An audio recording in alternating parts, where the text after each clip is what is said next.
Não ande ansioso pela vida, quanto ao que comer, beber ou vestir. A vida é mais que isso, e Deus dará o que for preciso. Olhe as aves do céu, não colhem e nem semeiam, contudo o Pai Celeste a sustenta. Os lírios do campo estão, não tecem e nem trabalham, mas Deus os veste com beleza. E muito mais de você, e muito mais de você cuidará.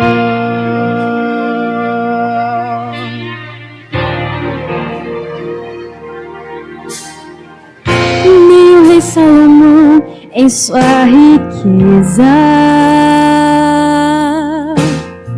se vestiu como os lírios com grandeza. Se veste assim a flor que logo vai murchar, mas muito mais de você Deus cuidará.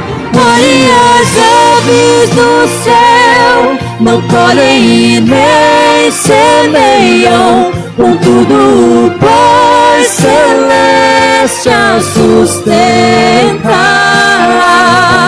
Os lírios do campo estão, não tecem e nem trabalham, mas Deus os veste com beleza. E muito mais de você, E muito mais de você cuidará.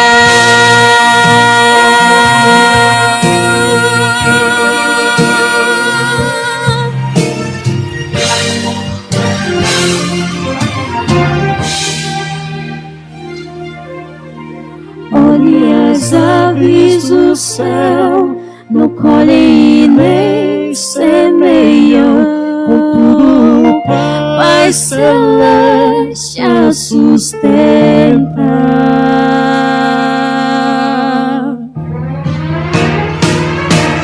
Olhe as aves do céu, não colhem e nem semeiam, contudo o Pai Celeste a sustenta. Os lírios do campo estão, não tecem e nem trabalham, mas Deus os veste com beleza. E muito mais de você, E muito mais de você, mas muito mais de você cuidará.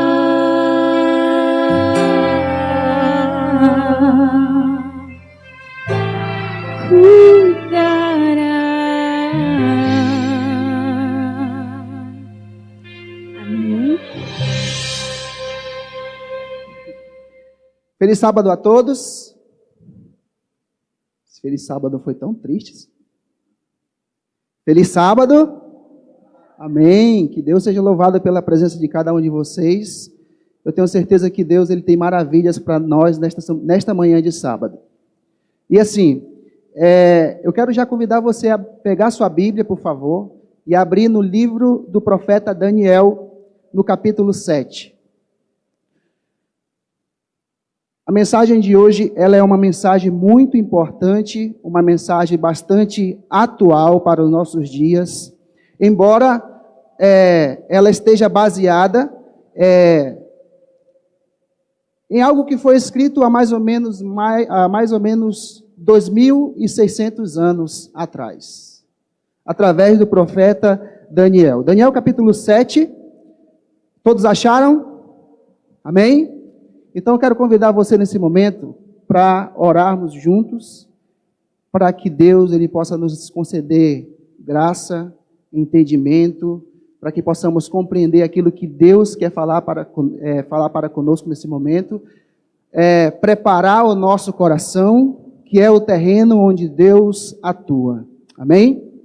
Então convido você agora a curvar a sua fronte e vamos juntos orar. Querido Deus e Pai, soberano Deus e Criador dos céus e da terra. Senhor, a Tua palavra nesse momento está aberta e eu te peço, Senhor Deus, nesse momento, que o Senhor venha iluminar, Senhor Deus, a nossa mente e o nosso coração. Pai Santo, nesse momento aqui, não quero ser eu, mas quero ser apenas um instrumento, Senhor Deus, em Tuas mãos, para passar essa mensagem tão importante que o Senhor trouxe para a igreja neste momento. Pai Santo, que o Teu Santo Espírito venha fazer maravilhas, operar milagres nesse momento, que o Teu Santo Espírito venha também confortar e consolar o nosso coração com esta mensagem poderosa que eu tenho certeza que veio do trono da Tua graça, Senhor. Esteja conosco nesse momento, é o que te pedimos em nome de Jesus. Amém. Daniel capítulo 7, nós vamos ler os versos 9 e o verso 10, ok? Então, vamos nesse momento ler a passagem bíblica de Daniel capítulo 7, versos 9 e 10, que diz assim: Continuei olhando até que foram postos os tronos, e o ancião de dias se assentou. Sua veste era branca como a neve, e os cabelos da cabeça como a pura lã. O seu trono era chamas de fogo, e suas rodas eram fogo ardente. Um rio de fogo manava e saía de diante dele. Milhares de milhares o serviam, e miríades de miríades estavam diante dele. Assentou-se o tribunal e se abriram os livros. Amém? Queridos, Daniel aqui, capítulo 7, ele tem a visão dos 4 animais. Primeiro animal, semelhante ao leão. Segundo, semelhante ao urso. Terceiro, semelhante ao leopardo. E o quarto animal, grande e espantoso, que tinha 10 chifres. Essa é a visão que Daniel está tendo. Desses 10 chifres, ele diz que surge um chifre pequeno, notável, no qual proferia palavras insolentes contra o Altíssimo e contra também os santos do Altíssimo. Daniel está vendo aqui, agora nesse momento, ele relata que ele vê um tribunal. Ele vê um juízo, um julgamento. E o que é que acontece qual é o propósito desse julgamento? O primeiro propósito é julgar esse poder que surge, que profere palavras contra o Altíssimo, contra o Santo dos Altíssimos, e também é um juízo na qual, quando nós vamos lendo mais adiante, Deus, ele estabelece o seu reino e dá o reino aos seus santos, os filhos, aqueles que perseveraram até o fim. Mas nós não vamos se aprofundar aqui, nesses textos. Eu quero apenas usar esse texto como base da mensagem de Deus, porque o juízo de Deus, ele é eterno e ele é perfeito. O interessante, irmãos, que o juízo, quando a Bíblia fala de juízo, a palavra de Deus fala em Hebreus capítulo 6, versos 1 e 2, que o juízo, ele é um princípio elementar da doutrina de Cristo. Ou seja, ele é um princípio básico da doutrina de Cristo. Outro detalhe interessante também é que Apocalipse capítulo 14, dos versos 6 e 7, é dito que tem um evangelho eterno pregado pelo anjo, e esse evangelho eterno, a mensagem dele está dizendo, olha, temei a Deus e dai-lhe glória, porque é chegada a hora do seu juízo. E adorai aquele que fez os céus, a terra e as fontes das águas. E existe uma crença de que, pelo fato de Jesus Cristo ele ter feito o sacrifício na cruz, ele ter dito que está consumado, muitos acreditam que quando uma pessoa aceita Cristo como seu único e suficiente Salvador, ela não passa por um juízo. Mas a verdade é que em Romanos capítulo 14, verso 10, o apóstolo Paulo diz que todos compareceremos diante do tribunal de Deus. E ele repete a mesma coisa em 2 Coríntios capítulo 5, versículo 10, que todos nós compareceremos diante do juízo de Cristo. Isso é muito interessante porque em Romanos capítulo 8, verso 1, diz que nenhuma condenação há para os que estão em Cristo Jesus. Mas perceba que o texto diz que nenhuma condenação há para os que estão em Cristo Jesus. A Bíblia não diz que os santos não passam por juízo.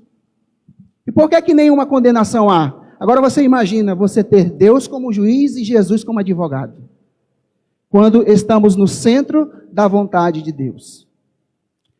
E eu quero falar para vocês que o juízo de Deus, ele é eterno, ele é perfeito, mas a Bíblia nos apresenta o juízo de Deus, ele dividido em 3 etapas. Isso é muito familiar para nós adventistas.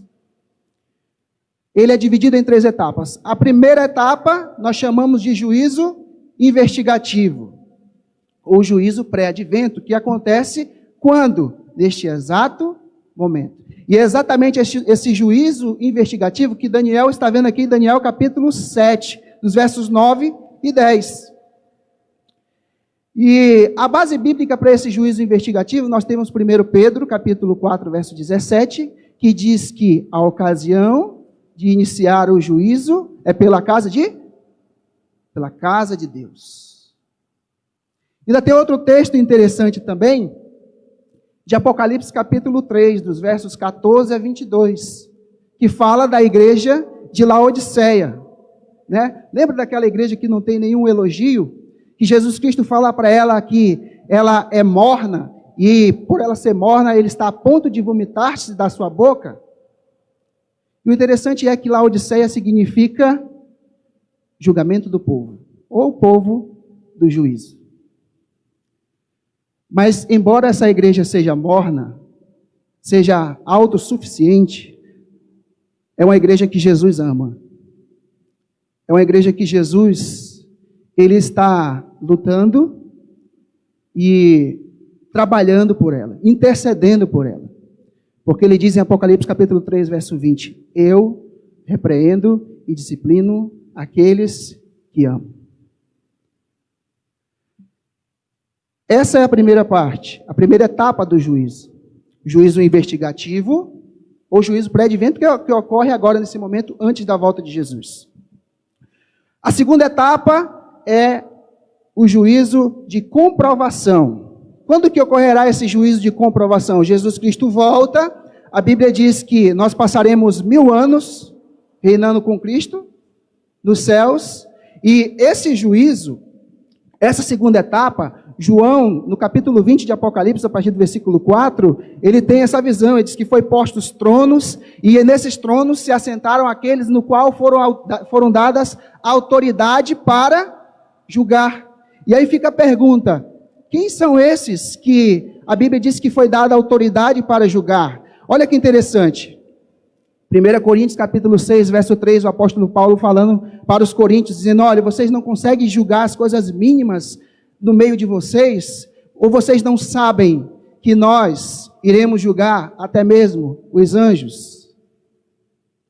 Nesse juízo de comprovação, Deus mostrará, revelará todas as obras.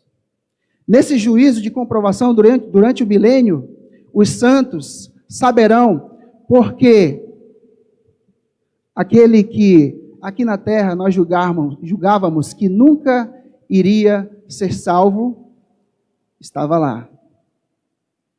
Nesse juízo de comprovação nós iremos saber porque aquele irmão ou aquela irmã que nós julgávamos que era uma pessoa de Deus, uma pessoa santa, pura, não estava lá. Eu digo que essa segunda etapa do juízo também é aquela etapa da surpresa, porque no céu nós teremos surpresas. Deus, ele revelará durante esse juízo tudo aquilo, todo o trabalho que ele fez para que Satanás e seus anjos viessem se arrepender e não viessem a se rebelar contra ele no céu e fossem expulsos. A terceira etapa do juízo, a etapa de execução, é quando será aplicada a sentença tanto para Satanás e seus anjos, como também para os ímpios. E a Bíblia vai dizer que esse juízo, ele ocorrerá depois do milênio. Depois do milênio, os ímpios ressuscitam para receber a sua sentença. A Bíblia diz que vai descer fogo do céu e consumir a todos. Hebreus capítulo 2, verso 14 e Romanos 16, verso 20 diz que Satanás e seus anjos serão destruídos nesse juízo. Ou seja, o mal deixará de existir completamente. E esse fogo que vai descer do céu e consumir Satanás, seus anjos, os ímpios, é o mesmo fogo que vai purificar essa terra. E então viveremos numa terra restaurada. Não é maravilhoso estudar a palavra de Deus e ver que Deus ele é justo, ele tem maravilhas para nos revelar. Queridos, mas o objetivo dessa mensagem, quando se fala de juízo, não é para que tenhamos medo. O povo de Deus, o povo santo de Deus, que guarda os seus mandamentos, precisa ter medo do juízo. Porque o juízo que ocorre hoje, o juízo investigativo, nós temos Jesus como nosso intercessor. Ele é o nosso sumo sacerdote. E nós aprendemos na lição dessa semana que Jesus ora por nós. Ele intercede por nós. Ele vive intercedendo por nós. Mas, queridos, qual é a base desse juízo de Deus? Qual é a base? Eu tenho 2 textos para dizer que a base do juízo de Deus é a sua santa lei. Eclesiastes capítulo 12, verso 13 e 14, vai dizer que o resumo de tudo que se tem ouvido, a suma é: temei a Deus e guardai os seus mandamentos, porque isto é dever de todo homem. E por que é dever de todo homem? Porque Deus há de trazer a juízo todas as obras, até as que estão ocultas, quer sejam boas, quer sejam más. E Tiago capítulo 2, dos versos 12 e 13, Tiago vai dizer que de tal maneira devemos falar e de tal maneira devemos proceder como aqueles que hão de ser julgados pela lei, régia pela lei da liberdade, pela lei perfeita do Senhor. Essa é a base do juízo de Deus. Mas o objetivo central dessa mensagem é fazer com que nós venhamos refletir. Eu tenho uma pergunta para fazer. A pergunta que eu tenho para fazer é: qual é a nossa condição perante o tribunal de Deus? Isso é muito pessoal, você tem que responder para você mesmo, assim como eu tenho que fazer essa reflexão para mim mesmo e responder para mim mesmo. Sabe por quê? Eu gosto muito do texto de 2 Coríntios, capítulo 13, verso 5, que o apóstolo Paulo diz assim: olha, examinai a vós mesmos, provai-vos a vós mesmos se vocês realmente estão na fé ou se não estão reprovados. E aí vem João, em 1 João, no capítulo 1, verso 3, capítulo 1, do 1 João, capítulo 3, nos versos 20 e 21, ele diz: olha, se a nossa consciência nos acusa, nosso coração, se o nosso coração, se a nossa consciência nos acusa, temos Deus que é maior do que a nossa consciência. Mas todavia, se o nosso coração não nos acusa, a nossa consciência não nos acusa, temos paz diante de Deus. O apóstolo Paulo diz em Romanos 5, verso 1, diz que justificado, pois, mediante a fé, temos paz com Deus. E geralmente quando nós fazemos a pergunta assim: irmão, você tem certeza da sua salvação? Poucos, claro, vão levantar a mão. Por quê? Porque não tem certeza da sua salvação. Sabe por quê? Porque nós achamos que a salvação é pelo aquilo que fazemos. E quando nós achamos que a salvação é por aquilo que fazemos, nós se deparamos com aquilo que fazemos tudo errado. E aí nós imaginamos: poxa, eu não estou salvo. Mas a Bíblia diz em Efésios 2, versos 8 a 10, que a salvação é pela graça, mediante a fé. Isso nós devemos entender. E sabe de uma coisa ainda, irmãos? Quando tem uma mensagem de repreensão, algumas pessoas acabam se apropriando de Mateus capítulo 7, verso 1, que diz aquele famoso texto: não julgueis para que não sejais julgados. Só que tem um detalhe: o juízo de Deus é pela palavra. O próprio Jesus Cristo disse: olha, eu não vim aqui para julgar ninguém. Eu não vim, mas tem quem o julgue. a própria palavra que eu tenho proferido, ela julgará todas as coisas. E ele diz ainda que nós prestaremos conta até pelas palavras que nós lançamos, que nós falamos. Ele diz, digo-vos que de toda palavra frívola vocês prestarão conta.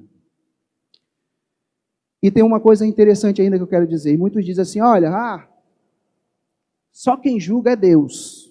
E isso é uma grande verdade. Só quem tem o poder de juízo para determinar a salvação e a perdição de alguém, segundo as suas obras, é Deus. Mas ao passo que as pessoas falam, olha, mas só Deus pode julgar, e geralmente falam isso para justificar os seus erros. Mas isso não te assusta? Deus ser o seu juiz? Hebreus capítulo 10, verso 31 diz que terrível coisa é cair nas mãos do Deus vivo. Mas eu quero nesse momento, irmãos, chamar a atenção para vocês e grave essa frase que eu vou falar. Como eu disse, nós não somos julgados, nós não somos salvos por aquilo que fazemos. Nós não somos salvos pelas nossas obras. O interessante também é que as nossas obras, elas são registradas em livros, como nós acabamos de ler o texto. Abriram-se os livros. E se livros são abertos, significa que ali tem o quê? Registros. Registro das nossas obras boas, das nossas obras más, e também o livro da vida. E se tem registros, mas eu quero dizer para você que Deus, Jesus Cristo, Deus, Ele não está preocupado em ficar notando aquilo que você faz de errado. O empenho de Jesus Cristo é tirar desses registros o nosso nome. Aquele registro que nota todas as coisas ruins, mas é necessário que seja tudo registrado, porque se não for registrado, não tem como Deus julgar cada um segundo as suas obras. Mas Deus está mais empenhado em escrever o nosso nome no livro da vida. Esse é o empenho de Deus para cada um de nós, para a minha e para a sua vida. Mas quando nós achamos que somos justificados por aquilo que fazemos, isso é muito perigoso. E o juízo do qual nós estamos agora vivenciando é um juízo interessante. Porque eu quero chamar a atenção para você para o texto de Mateus capítulo 25, versos 14 a 30, que fala da parábola dos talentos. Na parábola dos talentos, o que é que acontece? O Senhor vai se ausentar, então ele deixa encargos para os seus servos, e o interessante é que ele dá talentos para cada um, segundo a capacidade de cada um. Para um ele dá 5 talentos, para o outro ele dá 2, e para o outro ele dá 1. E o que é que acontece? Aquele que tem 5 gera mais 5, aquele que tem 2 gera mais 2, e o que tem 1 faz o quê? Enterra, guarda. Por quê? Porque ele tem medo do juiz. Ele tem medo do Senhor. O que é que ele diz? Ele diz, olha, Senhor, eu sabia que o Senhor era juiz, um Senhor que tira até de onde não tem. Mas eu quero chamar a atenção para você para um detalhe que, de acordo com essa parábola, o juízo de Deus tem um aspecto interessante. Eu vou dizer para você, o juízo, nós somos julgados não por aquilo que achamos que temos que fazer. Nós somos julgados por aquilo que fomos chamados a fazer. Vou repetir novamente, que isso fique gravado na sua mente. Nós não somos julgados por aquilo que achamos que temos que fazer. Nós somos julgados por aquilo que fomos chamados a fazer. Porque cada um de nós aqui tem um chamado especial de Deus. E aí eu me lembro, sabe de quem? Do apóstolo Paulo. O apóstolo Paulo diz, ai de mim, se não pregar o evangelho. Porque ele tinha certeza do seu chamado. Ele sabia que se ele não cumprisse aquela missão que Deus incumbiu ele fazer, ele não teria vida eterna. E nessa parte agora do sermão, eu quero apresentar para vocês o julgamento, o juízo de 4 personagens. Pode ser que você se identifique com algum deles, eu não sei, eu não conheço a sua vida. Mas eu quero apresentar aqui para vocês o juízo do primeiro personagem, que tem por nome Independente. O juízo do personagem.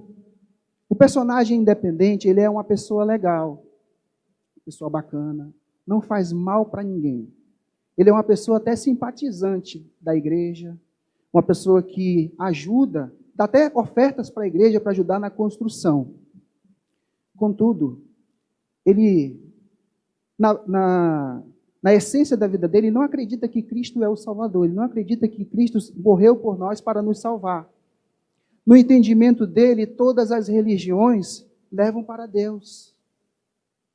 No entendimento do independente, o cristianismo é apenas um sistema para fazer com que as pessoas se sintam bem. Somente isso. Contudo, ele é uma pessoa boa, uma pessoa que ajuda as outras, uma pessoa que não faz mal a ninguém. Chega o juízo, chega o dia do julgamento do independente, Jesus Cristo pergunta para o anjo, anjo, o nome do independente se encontra no livro da vida? E a resposta do anjo é, não. Mas por quê? Ele era uma pessoa tão boa, ajudava a igreja, fazia ofertas para a igreja, para a construção. Sabe, querido, isso pode até ser um argumento dele, Senhor, olha, eu ouvi falar de ti, mas eu fazia de tudo, eu ajudava, eu nunca fiz mal a ninguém, eu não ia para festa, não ia para lugar nenhum, não fumava, não bebia. Interessante, irmãos, que boas obras, elas não podem comprar a salvação. Sabe por que não pode comprar? Isaías 64, versículo 6 diz que os nossos atos de justiça são como trapo de imundícia, são como nada. Isso não pode comprar a salvação. Não basta ser somente uma pessoa boa. Não basta ser somente uma pessoa que ajude, que não faça o mal. Atos capítulo 4, verso 12 diz que não há outro nome, nem na terra e nem no céu, no qual importa que sejamos salvos, a não ser Jesus Cristo. Ele fazia tudo bom, mas ele não creu em Jesus como seu Salvador. O segundo personagem, o enganado. O segundo personagem, o enganado. O enganado é aquela pessoa que vem aos cultos, que vem na igreja, e o interessante, ele até traz pessoas para a igreja, ele chegou até, através de trazer essas pessoas para a igreja, pessoas tomaram a decisão, aceitaram a Jesus Cristo como seu Salvador, ele confessa que Jesus Cristo é o Senhor da sua vida. Contudo, porém, não obstante, ele vive uma vida promíscua, uma vida dupla. Porque para ele não interessa a forma como ele vive. Para ele não faz diferença nenhuma. Deus é amor, Deus perdoa. Lembra do não julgueis? Quando alguém vai repreender o enganado, ele diz, olha, só Deus pode julgar. Chega o julgamento do enganado. Anjo, o nome do enganado se encontra no livro da vida? Não. Mas espera aí, ele não ia para a igreja, todos os cultos, era envolvido, até mesmo levou pessoas para o batismo. E Jesus vai apresentar e diz, pois é. Ele vivia uma vida dupla. Ele não vivia 100% para mim. Mas, Senhor, em Romanos capítulo 10, verso 9, diz que se nós confessarmos com a boca que Jesus Cristo é o nosso Senhor e cremos de coração, seremos salvos. Ele diz, pois é, se confessarmos com a nossa boca que Jesus é o Senhor, mas também diz, se crermos de todo o coração, seremos salvos. O enganado, ele não creu de todo o coração. Agora imagina uma situação que eu tenho que falar aqui para vocês. Imagina só um exemplo, viu? Imagina só uma mulher que ela faz tudo para o seu esposo, ela cuida da casa, ela faz o seu papel de esposo, enquanto o seu esposo está trabalhando, ela está cuidando dos seus filhos, faz tudo. Mas chega um dia, à noite, a esposa começa agora a se arrumar e diz, amor, eu vou sair. Aí o esposo todo empolgado, tá bom, eu vou me arrumar aqui. Ela disse, não, você não entendeu, eu vou sair, mas eu vou sair só. E aí o esposo pergunta, mas como assim? Olha, eu vivo para você. Eu cuido da casa, cuido das crianças, faço tudo. Só que agora eu quero um tempo para mim. E o esposo pergunta, para onde você vai? Ah, eu marquei com as minhas amigas e também vou conversar com o meu ex. Agora imagina. Trazendo isso para o espiritual. Ela vivia 90% para o seu esposo, mas queria viver 10% para lá. E eu faço a pergunta, Deus quer que vivamos 90% para Ele? Ou 100%? Vamos à terceira personagem, que a hora passa muito rápido. A terceira personagem é aquela pessoa enfraquecida. Mas a pessoa enfraquecida, ela é uma pessoa que vive o Evangelho, que pregava, que canta, que é envolvida na missão, está empolgada, está envolvida em tudo que é evento da igreja. Contudo, em um dado momento da vida dela, ela começa a dar ouvido agora para as fofocas, para a conversa na igreja. Isso vai desanimando ela. E ao ponto que vai desanimando ela agora, ela vai se entristecendo, aí ela começa agora a se relacionar com uma pessoa da igreja. Começa agora a namorar. E nesse namorar ela está enfraquecida, ela não está mais envolvida, está perdendo a vontade de envolver nas coisas espirituais. E nesse namoro acaba praticando a lei da multiplicação antes do casamento. Vocês me entenderam, né? E agora o que é que acontece?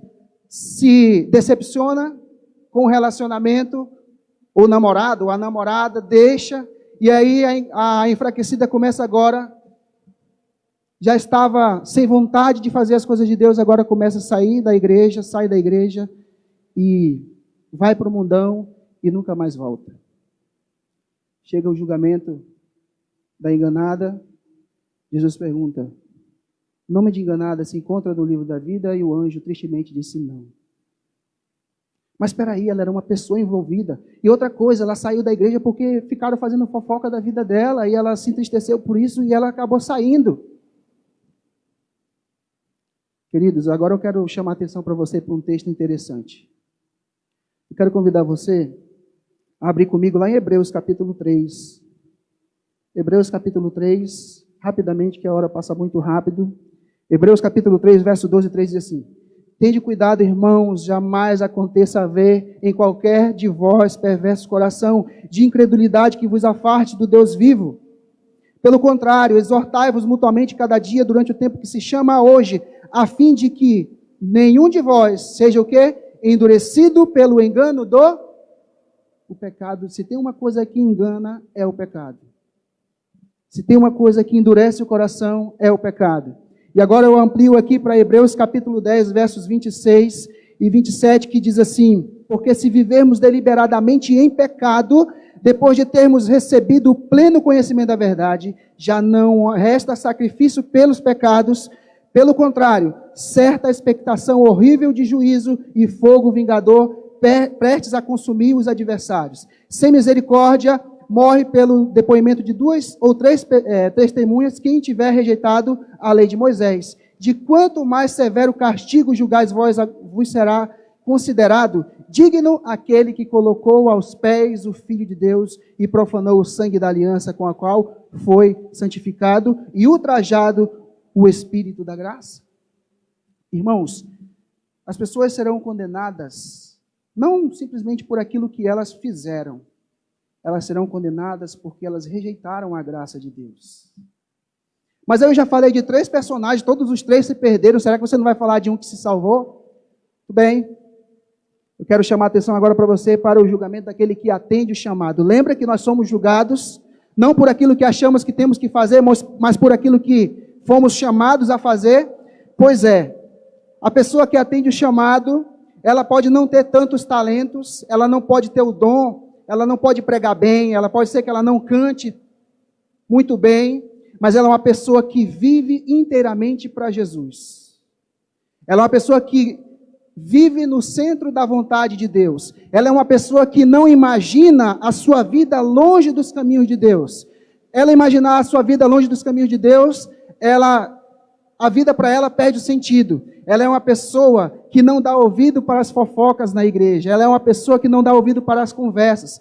Ela é uma pessoa que não se enfraquece com qualquer coisa. É uma pessoa ativa, uma pessoa intensa no trabalho, uma pessoa de oração, uma pessoa que busca.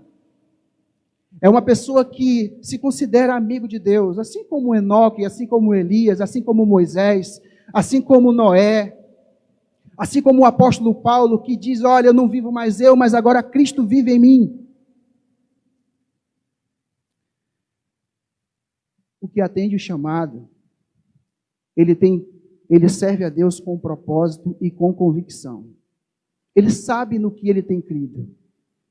E mais, como o apóstolo Paulo diz em Filipenses capítulo 3. Abra comigo aí. Filipenses capítulo 3, 12 a 16. Veja bem, o que atende o chamado, ele não é uma pessoa melhor do que ninguém. Ele não se acha melhor do que as outras. Ele não é o santarrão, aquele impecável, mas tem algo interessante na vida dele. Ele, como o apóstolo Paulo diz em Filipenses capítulo 3, verso 12, diz assim, não que eu tenha recebido ou já tenha obtido a perfeição, mas sabe o que é que ele faz? Prossigo para conquistar aquilo para que também fui conquistado por Cristo Jesus.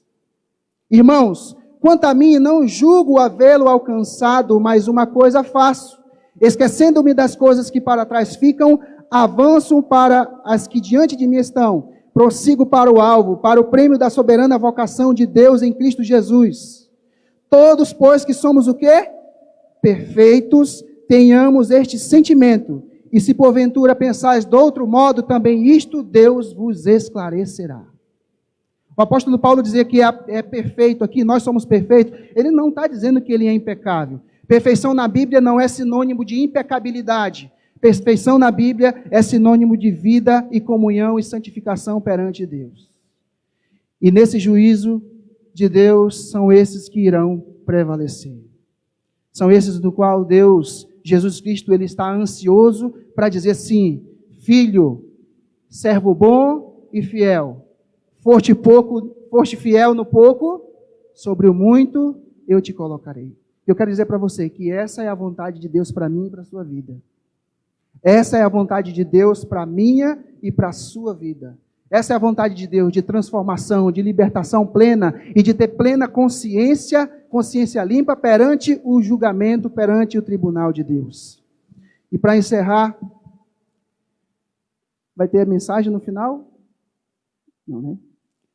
Eu quero convidar você a ficar de pé, então, nesse momento. Esse momento de reflexão, porque eu quero dizer para você uma coisa, que a palavra de Deus, ela tem que confrontar o nosso coração todos os dias. A palavra de Deus tem que confrontar a nossa consciência todos os dias. Devemos nos examinar a nós mesmos. E eu quero convidar você a cantar o hino de 539, porque esse hino é o hino no qual podemos cantar nesse momento, na certeza de que Jesus Cristo nos justificará, não por nossas obras, mas pelas obras que Ele fez aqui nessa terra, pelos méritos dEle. Eu quero convidar vocês, se os amigos que puderem cantar também, nos ajudar, fiquem à vontade. E depois, irmãos, eu quero orar juntamente com você. E se você se sentir tocado pela mensagem de hoje, se você se sentiu tocado por Deus, eu convido você a vir aqui na frente, que no final eu quero orar por você.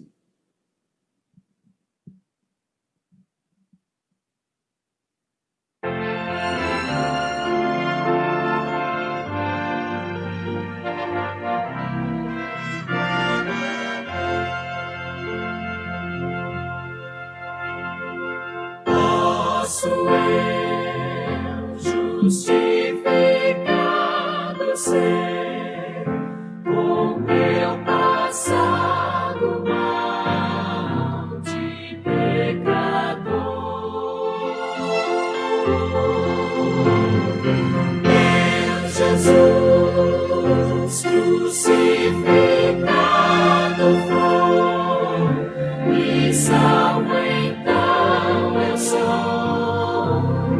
o seu amor. Quão sublime graça, amor sem fim, dons que Cristo dá-te a mim. Com Jesus eu bem sei, estou sua graça já me libertou.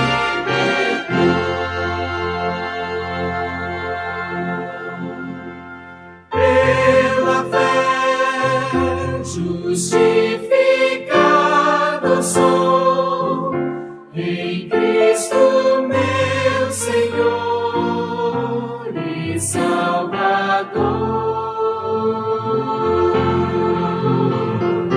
Posso assim santificado ser e sempre andar no bem por onde for. Sei que minha força frágil clamo a Deus e fracassando a fé. Sim, Jesus me diz que posso então justificado ser por seu perdão. Glória a Deus, justificado sou, pois Cristo já limpou meu coração. Pra Jesus, pra sempre exaltarei, louvores cantarei em gratidão. Sei que vida eterna vai me dar. Sei que Cristo em breve irá voltar. E também justificado fui, ouvirei do céu, irei meu lar.